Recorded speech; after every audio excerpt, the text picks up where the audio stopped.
once I fell in love, but after last time, don't wanna mess things up.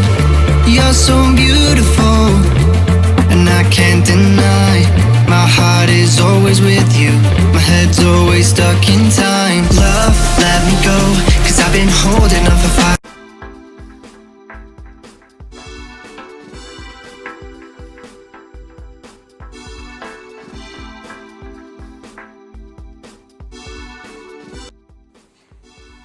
नमस्कार, आज आपण बनवतो आहे कालवा फ्राय. कालवा फ्राय बनवण्यासाठी मी घेतली आहेत 1 वाटी कालवा, अर्धा कांदा, अर्धा टोमॅटो, 2 चमचे कोकमचा आगळ, 7 ते 8 लसूण पाकळ्या, 1 हिरवी मिरची, पाव चमचा हळद, अर्धा चमचा लाल तिखट, पाव चमचा गरम मसाला, गार्निशिंगसाठी कोथिंबीर, तेल आणि मीठ तुमच्या आवडीनुसार. सगळ्यात आधी आपण इथे तेल ऍड करूया.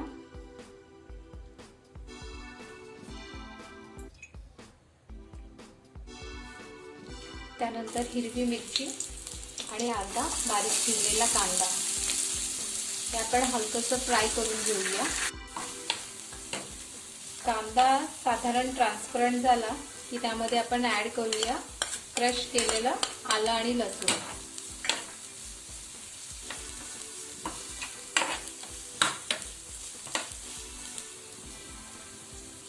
आलं लसूण आता खरपूस भाजून झालेले आहे. आता मी त्यामध्ये ऍड करते अर्धा टोमॅटो.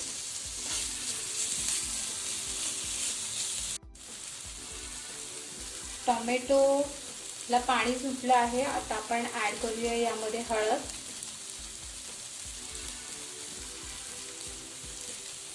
त्यानंतर लाल तिखट, गरम मसाला आणि ते आपण एक अर्धा मिनिट परतून घेऊया. अर्धा मिनिट झालेलं आहे. आता आपण यामध्ये ऍड करूया कालवा आणि आपण इथे पाणी ऍड करणार नाहीये.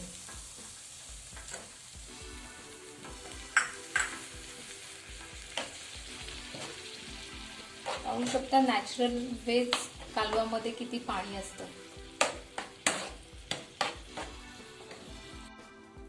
आता आपण यात चवीनुसार मीठ ऍड करूया आणि कोकमचं आगळ.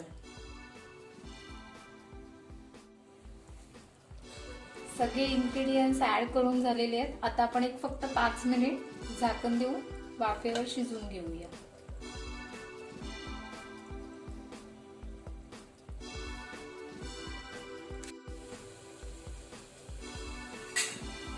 आपले 5 मिनिट झालेले आहेत. 5 मिनिटांनी पाहू शकता तुम्ही. आता कोथिंबीर ऍड करून आपण गॅस बंद करूया.